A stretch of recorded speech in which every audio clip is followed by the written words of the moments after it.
العقود العرفية متى تكون لها حجية؟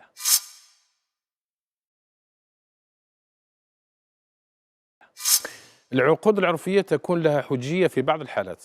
أولا، بالنسبة للعقود المبرمة قبل 1 جونفي 1971، يعني إما مسجلة، إما عليها إمضاء أو ختم تاع هيئة رسمية، البلدية وغيره، يعني قبل 1 جونفي 71. فهذه العقود صحيحة في نظر القانون الجزائري، لها حجية. لها حجية. كذلك من حيث ثبوت التاريخ لها حجية على الغير.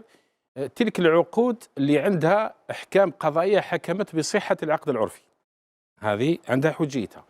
أيضا العقود العرفية المحررة بين سنة 1983 و 1992، حيث كان قانون المالية يسمح بتسجيل العقود العرفية، وكانت هذه العقود العرفية تسجل بمصلحة التسجيل والطابع على مستوى ولايات مديرية الضرائب، وتضع لها ختم بعد تحصيل الرسوم أن من أجل إثبات التاريخ. والقانون المدني يقول لك تكون حجة على الغير من يوم ثبوت التاريخ تاع العقد العرفي. أما بعد 92، فنظرا لمنع تسجيل العقود العرفية ابتداء من هذا التاريخ، وخاصة بعد قرار الغرف المجتمعة للمحكمة العليا سنة 97، فلا حجية لها إلا إذا كانت مدعمة بحكم قضائي.